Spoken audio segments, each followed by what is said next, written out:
I walked out my back door one morning in late March to find Patricia, the HOA president, disconnecting something from my garage wall, and that's when everything went sideways. "What the hell are you doing?" I called out, jogging across my lawn toward her. Patricia jumped, nearly dropping the cable she was holding. Her perfectly styled blonde bob didn't move an inch despite her sudden movement. She was wearing one of those expensive athleisure outfits that screamed, "I've never actually worked out in this." "Tyler, I was just checking something," she stammered, her face flushing red. I looked past her at my backup generator mounted on the side of my garage. The cover panel was open, and I could see where someone had spliced into the electrical output.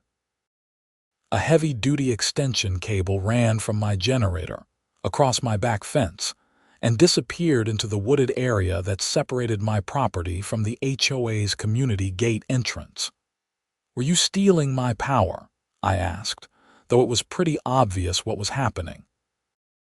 "Stealing is such an ugly word," Patricia said, regaining some of her usual composure. "We were borrowing it. The community gate needed power, and the electrical installation was delayed.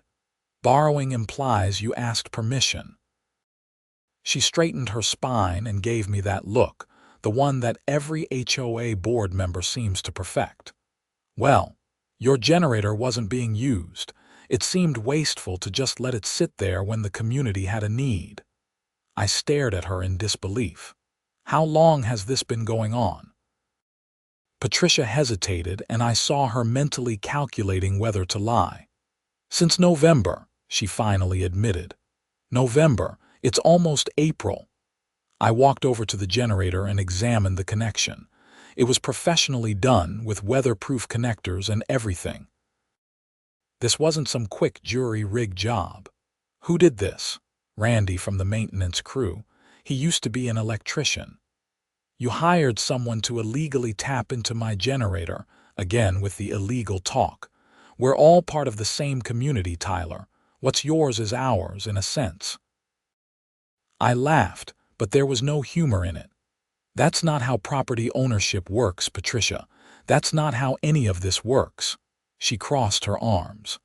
"Well, the gate needed power for security purposes. Would you rather have break-ins in the neighborhood? The gate wasn't my responsibility. That's what our HOA fees pay for. The budget was tight this year. So you decided to use my electricity without asking or paying." Patricia's expression hardened. "I'm sure if you brought this up at the next HOA meeting, the board would be willing to discuss some form of compensation." "Some form?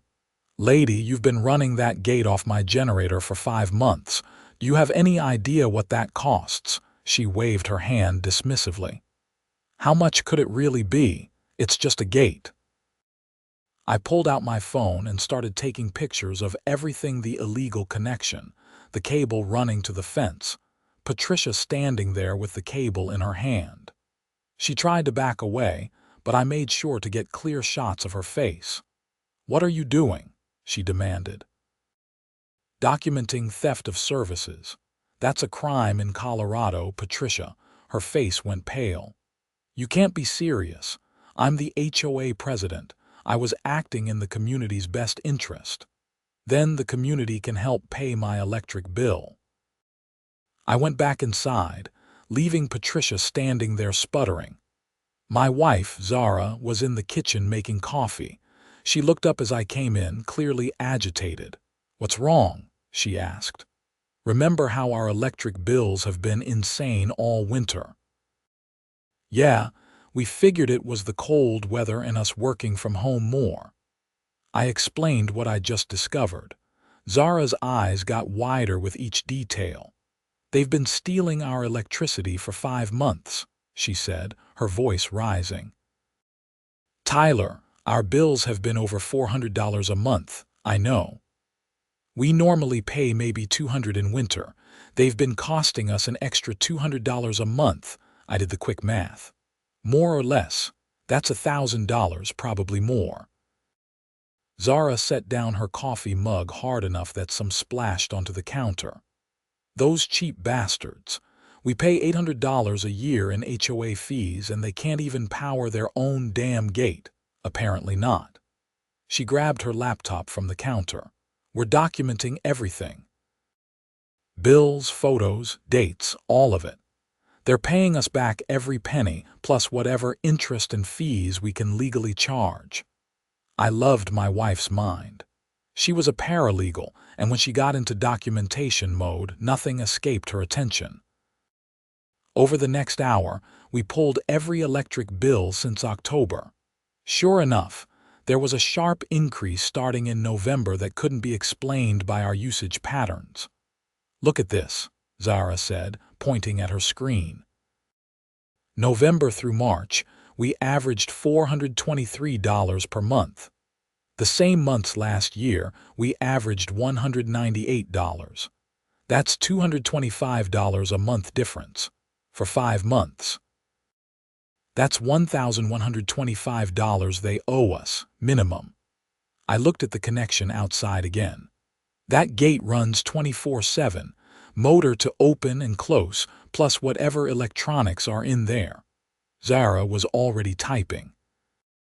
According to the manufacturer's specs I'm finding online, a gate like ours draws about 0.5 kilowatts per opening and closing, plus 0.1 kilowatts constant draw for the control system. How many times does that gate open and close in a day? We get deliveries, people coming and going for work. I'd guess at least 100 times, probably more. She did more calculations. So 50 kilowatt hours per day just for operations, plus maybe 2.4 kilowatt hours for constant power. That's 52.4 kilowatt hours per day, times 30 days. That's 1,572 kilowatt hours per month. What's our rate? Zara checked the bill. 15 cents per kilowatt hour, but it goes up with the tier system once you use more. More typing. If they're using 1,570 kilowatt hours per month, and our normal usage is about 1,000, they're pushing us into the higher tier pricing. That's why our bills jumped so much. The math was damning. The HOA hadn't just borrowed my power, they'd been causing a massive drain that pushed our entire electric bill into more expensive pricing tiers. My phone rang. It was Patricia. "Tyler, I think we got off on the wrong foot this morning," she said, her voice dripping with fake sweetness. "Why don't you come to an emergency board meeting tomorrow night? We can discuss this situation like rational adults." "There's nothing to discuss. You stole my electricity. You're paying me back. Now, let's not be hasty with accusations." I've spoken with our legal counsel, and he says that since your generator wasn't actively being used for your home, and since the connection was on property that falls within HOA jurisdiction, my garage is not HOA jurisdiction. The fence line is somewhat ambiguous, and our bylaws state that any infrastructure improvements for community benefit can utilize available resources. I couldn't believe what I was hearing. You're actually trying to justify this. I'm trying to find a compromise. The board is willing to offer you a credit on your next 3 months of HOA fees. That's $200 a month, $600 total. I think that's more than fair. Patricia, you owe me over $1,000 and that's just the electricity.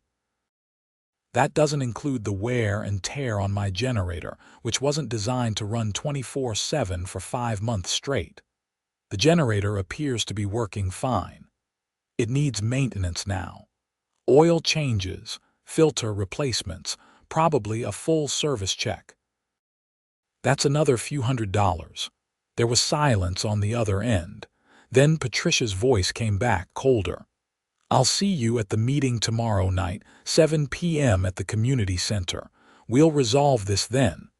She hung up before I could respond. Zara looked up from her laptop. "Let me guess. They're trying to lowball you. 600 in HOA fee credits," she snorted. "Not even close.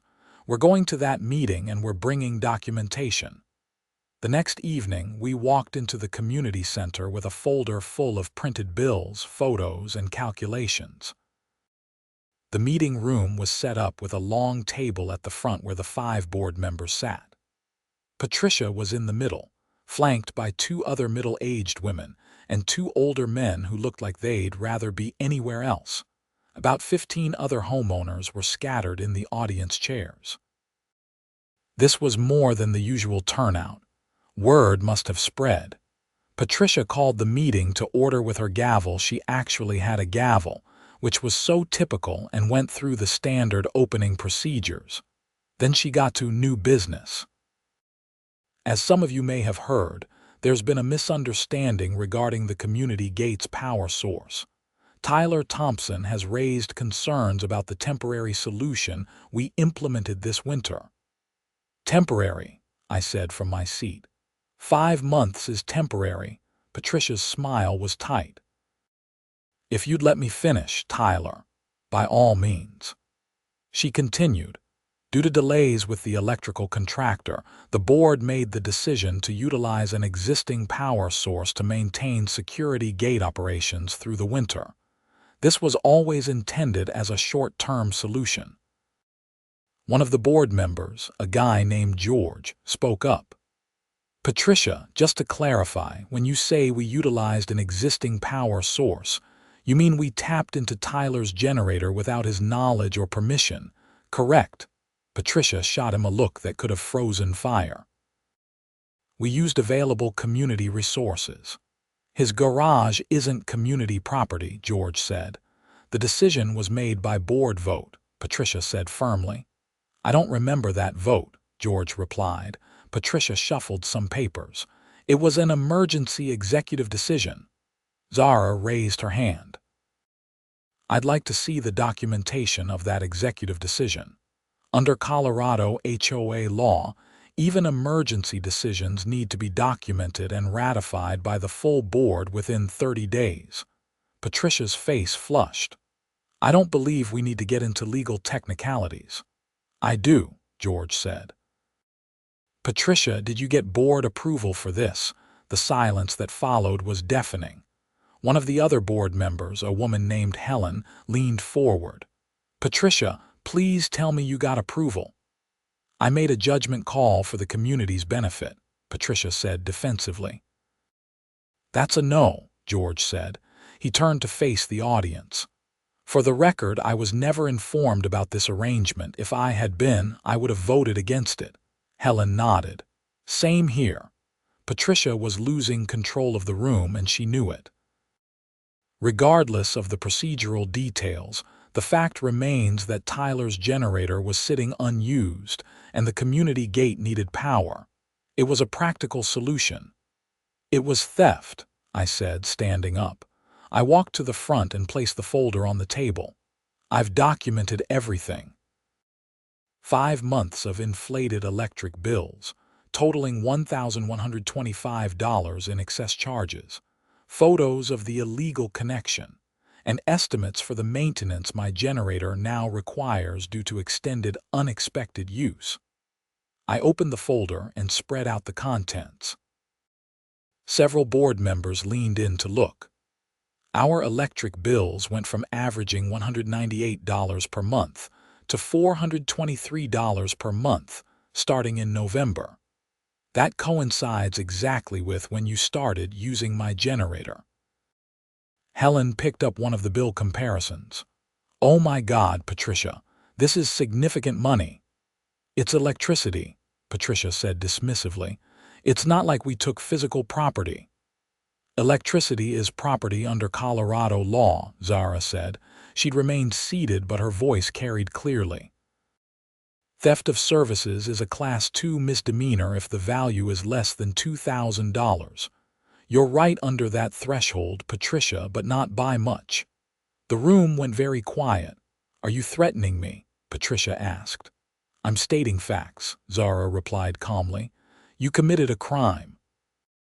Whether we press charges or handle this civilly is up to you. George cleared his throat. Patricia, I think you need to resign. Excuse me. You've exposed the HOA to significant liability. You made an unauthorized decision that has cost a homeowner over $1,000 and potentially committed a crime in the process. This board needs new leadership. I've been president for 6 years, Patricia sputtered. I've kept this community running smoothly by stealing from homeowners. Helen said, George is right, this is a massive breach of trust. The other 2 board members who hadn't spoken yet both nodded in agreement. Patricia stood up abruptly. Fine, you want me gone, I'm gone. But the HOA account has $8,000 in it, and none of you know how to run this community. Good luck. She grabbed her bag and stormed out, leaving the 4 remaining board members looking at each other in confusion. George finally spoke. Well, that was dramatic. He looked at me. Tyler, on behalf of the board, I apologize. This never should have happened. I appreciate that, but I still need to be compensated. Absolutely. We'll cut you a check for the full amount plus the generator maintenance. Do you have an estimate for that? I pulled out the quote I'd gotten that afternoon. Generator servicing is $350. Total would be $1,475. Helen winced but nodded. The HOA account can cover that. George, can you authorize the payment? I'll need another board member to co-sign, but yes. Done, Helen said. Tyler, we'll have a check for you by end of week. One of the other homeowners in the audience raised his hand. What about interest? He's been out this money for months. The HOA should pay interest on that. George looked at me. That's fair. What do you think is reasonable? I hadn't actually thought about interest, but the homeowner had a good point. Prime rate is 7.5% right now. Pro-rated monthly interest on the average outstanding balance would be fair. Zara was already calculating on her phone. That's approximately $47. So $1,522 total, George said. We can do that. Again, I'm really sorry about this. I thought that was the end of it. I really did. But 3 days later, I got a certified letter from Patricia's attorney. The letter claimed that I had actually given verbal permission to use my generator, that I was now trying to extort the HOA for money, and that Patricia was pursuing a defamation claim because I'd allegedly told other homeowners she was a thief. I called the attorney's office immediately. This is Tyler Thompson. I received a letter from your office today and I'd like to discuss it. The receptionist put me through to the attorney, a guy named Marcus Webb. Mr. Thompson, thank you for calling. My client feels very strongly that she's been wronged in this situation. Your client stole electricity from me for 5 months. That's the allegation you've made, but Patricia insists she had permission. Then she's lying. I have photos of her disconnecting the cable from my generator. Why would she need to disconnect anything if I'd given permission? There was a pause. You have photos, dated and time-stamped. She was sneaking around my property trying to remove the evidence when I caught her. Another pause. I see. And the HOA board has agreed to pay you $1,522. Check should be arriving today or tomorrow. I heard papers rustling. Mr. Thompson, let me be frank with you. I think there may be some miscommunication here. Let me speak with my client again and I'll get back to you. He hung up, and I never heard from him again. The defamation threat just evaporated. The check from the HOA arrived the next day. $1,522, signed by George and Helen. I deposited it immediately. I thought that was truly the end of it. But Patricia wasn't done. 2 weeks later, I got a citation from the County Code Enforcement Office. Someone had reported that my generator installation violated county noise ordinances and setback requirements. The citation required me to appear at a hearing or face daily fines. She reported you, Zara said, reading over the citation. That spiteful witch. The generator is completely legal, I said. I got all the permits when I installed it 3 years ago. Then we'll fight this." The hearing was scheduled for early May. I gathered all my original permits, the installation inspection reports, and photos showing the generator placement. Everything was up to code. At the hearing, the code enforcement officer reviewed my documentation and dismissed the citation immediately. "Everything checks out, Mr. Thompson. I'm sorry you had to come down here for this. Can I ask who filed the complaint?" The officer checked his file. "It was anonymous, called in to our hotline. But you know who it was, right?" He gave me a look that said he knew exactly who it was. "I can't officially say, but between you and me, the caller mentioned being an HOA president and said she was trying to maintain community standards. That's not really our jurisdiction, though. So Patricia was trying to retaliate using whatever tools she had. It was petty and obvious. I went home and called George. Patricia is filing false reports about my property." "Are you serious? What kind of reports?" I explained the generator citation. George sighed heavily. "Tyler, I'm going to be honest with you. Patricia has been causing problems since she left the board. She's been emailing all the homeowners saying the board illegally removed her and that we're wasting HOA money paying you. But she resigned. She's saying she was coerced. Look, the other board members and I are discussing options. This might need to escalate." "What do you mean, legal action?" "If she's harassing homeowners and making false reports, we might need a restraining order or something." This was getting out of hand. All I'd wanted was to be paid back for the electricity she'd stolen. Now it was turning into some kind of HOA civil war. Zara had a different perspective when I told her. "Good. Let her keep digging. Every action she takes just makes our case stronger if we need to pursue legal action." "What legal action?" "Tyler, she committed theft. We let the HOA pay us back, but that doesn't change what she did. If she's going to keep coming after us, we can remind her that we still have the option to press charges. I don't want to send a middle-aged woman to jail over electricity. Then she should stop harassing us."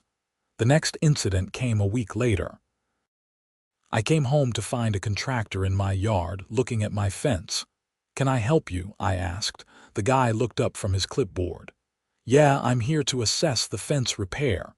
HOA called it in. Repair. There's nothing wrong with my fence." He walked over to one section and pointed. "This panel here is apparently 6 inches over the property line. HOA says it needs to be moved." I looked at where he was pointing. The fence had been there when I bought the house 4 years ago. "Who at the HOA said this?" "Lady named Patricia." Of course it was. "Patricia isn't on the board anymore. She has no authority to call in contractors." The contractor shrugged. "I just go where they send me. But if you're saying this is wrong, I'll call the office and verify." He made the call, had a brief conversation, then turned back to me. "Yeah, they're saying to disregard. Someone named George is calling me back. Sorry for the confusion." After the contractor left, I called George again. "She's sending contractors to my house now." "What? When?" I explained what had just happened. George let out a string of curses that would have made a sailor blush. "That's it. I'm calling our HOA attorney tomorrow. This has gone too far." "George, I appreciate that, but maybe I should just call the police. She's trespassing, filing false reports, impersonating a board member." "Do it." "Seriously, file a police report. The board will back you up." I called the non-emergency police line and explained the situation. They sent an officer out to take a report. I showed him all the documentation, the photos of Patricia stealing my electricity, the false code enforcement complaint, the contractor incident. The officer, whose name was Detective Ryan Morrison, listened to everything and took detailed notes. "This is a pattern of harassment," he said. "Combined with the original theft of services, I think we have enough for charges." "What kind of charges?" "Theft of services, definitely. Harassment. Maybe criminal mischief if we can prove she intended to cause you property damage with that contractor call." "I don't want to ruin her life. I just want her to leave me alone." Detective Morrison nodded. "I understand. Let me talk to her first. Sometimes an official warning is enough to stop this behavior. If it continues, we'll move forward with charges." 2 days later, Detective Morrison called me back. I visited Patricia Gardner at her home. She denies everything except the generator situation, which she maintains was a misunderstanding. I explained that the evidence says otherwise and that if any further incidents occur, we'll be filing charges. How did she take it? She was very upset. Threatened to sue the police department, said we were harassing her the usual, but I think she got the message. For 2 weeks, everything was quiet. No citations, no contractors, no emails from Patricia to the community. I started to think maybe it was finally over. Then I got an email from the HOA board. They were calling an emergency special election because they needed to fill Patricia's vacant seat. The email included a section about Patricia's candidate statement. She was running for the board again. Her statement was a masterpiece of spin. She claimed she'd been temporarily removed due to a political disagreement with other board members, and that she wanted to restore fiscal responsibility and community values. There was no mention of the electricity theft. "She can't be serious," Zara said, reading over my shoulder. "She's completely rewriting history." The election was set for 3 weeks out. Any homeowner could run and voting would be done by mail-in ballot. George called that evening. "Please tell me you saw the email. Unfortunately. Tyler, you need to run against her." "What? No. I don't want to be on the HOA board." "Neither do I, but here we are. Look, if Patricia gets back on this board, she's going to make everyone's life miserable, especially yours. She's out for revenge. Can't someone else run?" "They could, but you're the one everyone knows. You're the victim in all this. People will vote for you." I discussed it with Zara. She was surprisingly supportive. "He's right. If she gets back on that board, she'll come after us constantly. At least if you're on the board, you can defend yourself." So I submitted my candidate statement. I kept it simple and factual. I mentioned my background in IT project management, my 4 years in the community, and my commitment to transparent, lawful governance. I didn't mention Patricia or the electricity situation directly, but the implication was clear. The campaign, if you could call it that, was bizarre. Patricia started putting flyers on car windshields talking about her years of dedicated service. I didn't campaign at all, but other homeowners did it for me. George sent an email to everyone explaining exactly what had happened with the generator, including copies of the bills and the check the HOA had written to me. Patricia sent a response email calling it a one-sided hit piece and threatening legal action against George for defamation. George's response was to send another email with photos of Patricia disconnecting the cable from my generator. It got ugly fast. Patricia started knocking on doors, spreading rumors that I was trying to take over the HOA to enrich myself. Someone told me she claimed I was planning to raise HOA fees to pay myself a salary. None of it was true, of course, but mud sticks sometimes. The day the ballots went out, Patricia sent one final email blast. It was unhinged. She accused George of corruption, me of extortion, and the rest of the board of conspiring to steal her position. She claimed the election itself was fraudulent and that she was considering legal action to have it invalidated. George forwarded it to Detective Morrison. The election results came in a week later. Out of 200 homeowners in our community, 147 voted. I got 102 votes. Patricia got 39. 6 people voted for write-in candidates, probably as a protest. It was a landslide. Patricia didn't take it well. She sent an email demanding a recount and alleging voter fraud. George, bless him, responded with the contact information for the independent election company that had handled the ballots and told her to take it up with them. She never did. My first board meeting was strange. I sat in one of the chairs that Patricia used to occupy, looking out at the handful of homeowners who'd shown up. It felt surreal. George started the meeting by welcoming me officially and reviewing the basics of board operations. Then we got to actual business. First item, George said, we need to discuss the permanent electrical solution for the community gate. Helen pulled out some quotes. I've gotten 3 bids. They range from $8,000 to $12,000. That's our entire reserve fund, one of the other board members said. I know, but we can't keep operating without proper power to the gate, and we certainly can't use Tyler's generator anymore. Everyone looked uncomfortable. I spoke up. The gate needs power. That's not optional, but maybe we can get a loan or do a special assessment. Nobody wants a special assessment, George said. Let's look at the HOA budget and see what we can cut. We spent the next hour going through line items. It turned out Patricia had been spending HOA money on a lot of questionable things. There was a beautification line item that mostly seemed to involve flowers for the entrance where she lived.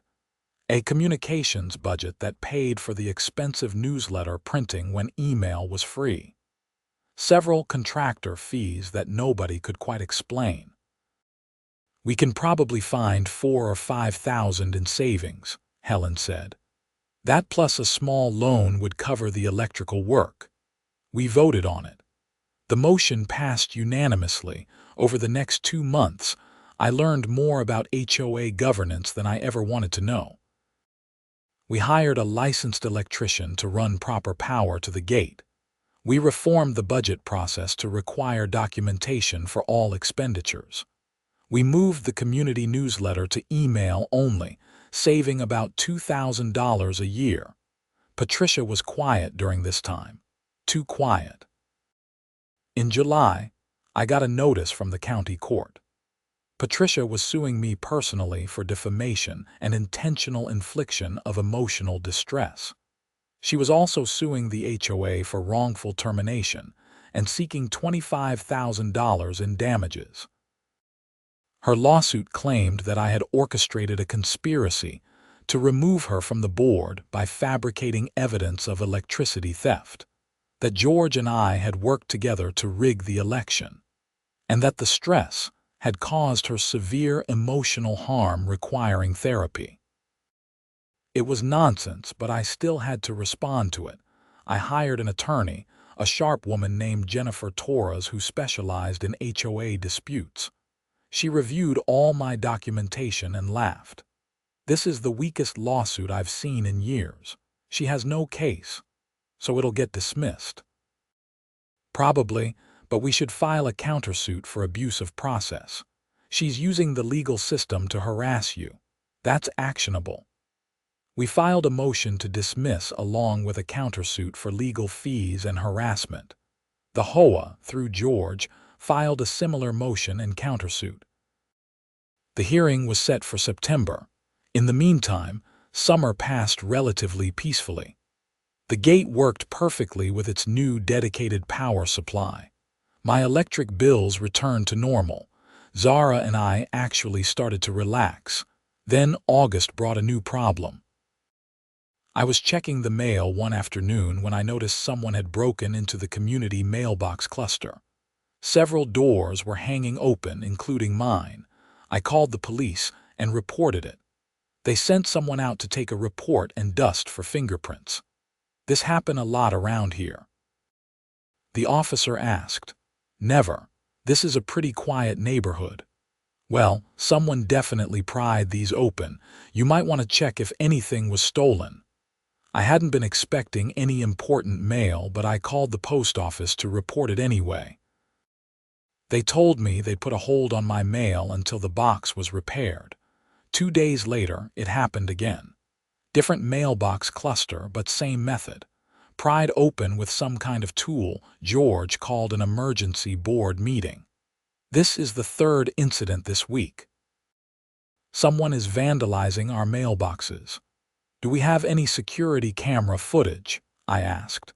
The cameras at the gate don't cover the mailbox areas. Maybe we should install some. We voted to get quotes for additional security cameras. But before we could even get the quotes back, there was a fourth incident. This time, someone spray-painted corrupt HOA across the front of the community center. That's when George said what we were all thinking. It's Patricia. We don't know that, Helen said. Come on. Mailbox vandalism right after we file our countersuit. Graffiti calling the HOA corrupt. Who else would it be? Even if we suspect it, we can't prove it. I called Detective Morrison and told him about the vandalism. He came out to look at the spray paint and the mailboxes. You think this is related to your HOA dispute? He asked. Seems likely. The timing is suspicious. Problem is, suspicious isn't proof. Unless we catch her in the act or find evidence directly linking her, there's not much we can do. What about the mailboxes? Isn't tampering with mail a federal crime? It is. I'll contact the postal inspectors. They take this stuff seriously. Sure enough, a postal inspector showed up 2 days later. She was a stern woman in her 50s named Agent Catherine Mills. Mr. Thompson, I'm investigating the mailbox tampering in your community. Detective Morrison suggested I speak with you. I explained the whole saga with Patricia. Agent Mills took detailed notes. You say she's currently suing you? Yes, and we're suing her back. The hearing is in 3 weeks. And these incidents started after the countersuit was filed. Exactly. Agent Mills nodded slowly. Interesting timing. We're going to set up surveillance. If it's her, we'll catch her. They installed hidden cameras near all the mailbox clusters.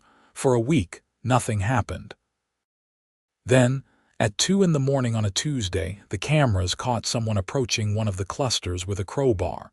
It was Patricia. The footage was crystal clear. She spent nearly 10 minutes prying open mailbox doors, looking inside and pulling out envelopes. She stuffed them in a bag and left. Agent Mills called me the next morning. We've got her. Federal mail tampering charges. She's being arrested today. Seriously, very seriously. This is a federal crime, Mr. Thompson. She's looking at up to 5 years in prison and significant fines. I called George immediately. Patricia was just arrested for mail tampering. You're kidding. Postal inspectors caught her on camera breaking into mailboxes. George let out a long breath. Well, that should help with the lawsuit. It did more than help. When we showed up for the hearing in September, Patricia's attorney moved to dismiss her case entirely. With his client facing federal charges, he explained they were withdrawing all claims. The judge wasn't having it. Motion denied. If Miss Gardner wants to withdraw her complaint, she can do so with prejudice, meaning she can't refile, and will still hear the countersuit for abuse of process. Patricia's attorney tried to argue, but the judge shut him down. Patricia, who was sitting in the courtroom wearing an ankle monitor from her bail conditions, looked like she wanted to disappear. My attorney, Jennifer, presented our case. The frivolous lawsuit, the harassment campaign, the false reports, all of it. She asked for legal fees, damages for emotional distress, and punitive damages to deter future harassment. The judge reviewed the evidence and ruled from the bench. Miss Gardner, your conduct throughout this matter has been reprehensible.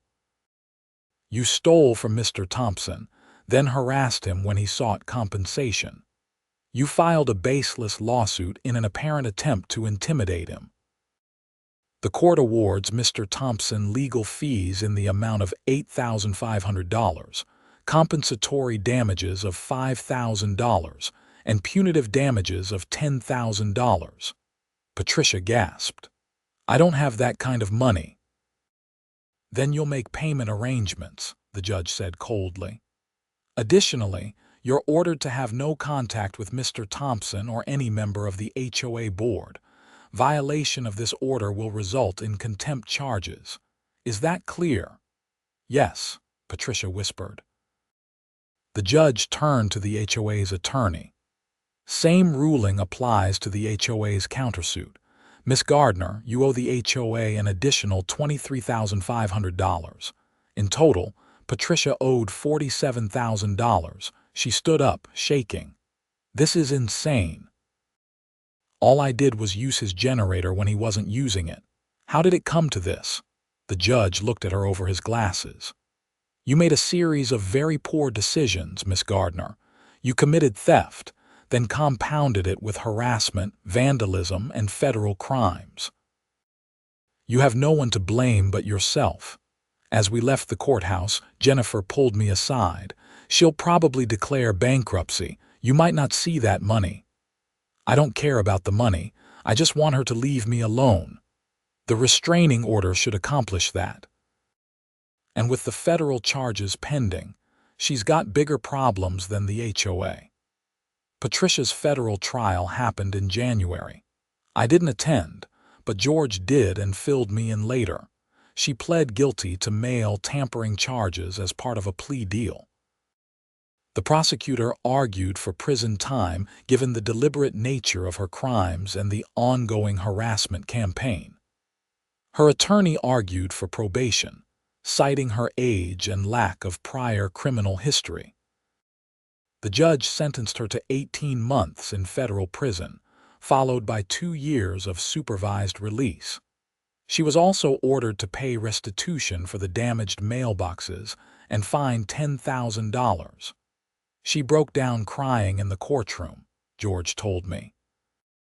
Kept saying she didn't understand how it got so out of hand. It got out of hand because she couldn't admit she was wrong. Yeah, if she just apologized and paid you back from the start, none of this would have happened. He was right. The whole thing spiraled because Patricia refused to accept responsibility. The electricity theft was bad, but it wasn't a life-ruining crime. The harassment, the vandalism, the mail tampering, those were what destroyed her. The HOA moved on. We elected a new 5th board member, a retired accountant named Frank, who actually knew what he was doing with budgets. We established new policies requiring board approval for any expenditure over $500. We created a transparent accounting system where any homeowner could review the HOA finances online. My term on the board ended after a year, and I chose not to run again. I'd done what needed to be done, but I had no interest in HOA politics long term. The money from Patricia came in slowly. The bankruptcy court structured a payment plan where she'd pay $200 a month for the foreseeable future. I'd probably never see all of it, but that was fine. What mattered was that my electric bills were back to normal, the gate had proper power, and Patricia was out of my life. Zara and I celebrated with a nice dinner out. To closure, she said, raising her glass. To closure, I echoed, and to never joining an HOA board again. You did good, though. You stood up to a bully and won. We stood up to a bully. I couldn't have done it without you, she smiled. True. I'm pretty awesome. Looking back, the whole thing was surreal. It started with a simple discovery that my generator was being used without permission and escalated into federal crimes and prison time. Patricia had choices at every step. She could have apologized. She could have paid me back immediately. She could have accepted her resignation gracefully. She could have left me alone after losing the election. Instead, she chose escalation every single time. She chose to lie, harass, vandalize, and commit federal crimes rather than accept that she'd made a mistake. And now she was paying the price, literally and figuratively. The generator still sits on the side of my garage. I had it fully serviced after the whole ordeal, and it works perfectly. I use it maybe twice a year when storms knock out power. Every time I look at it, I remember the absurdity of that winter. Sometimes I see the new HOA president at community events.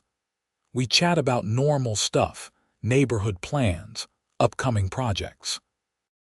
It's boring and pleasant, exactly what HOA interactions should be. I heard through the grapevine that Patricia got out of federal prison after 14 months for good behavior. She immediately moved out of state, apparently to live with family in Arizona. Good riddance. The community gate opens and closes smoothly every day, powered by its proper dedicated electrical line. Nobody thinks twice about it, which is exactly as it should be. Infrastructure should be invisible when it's working correctly. My electric bills average $195 a month now, right where they should be.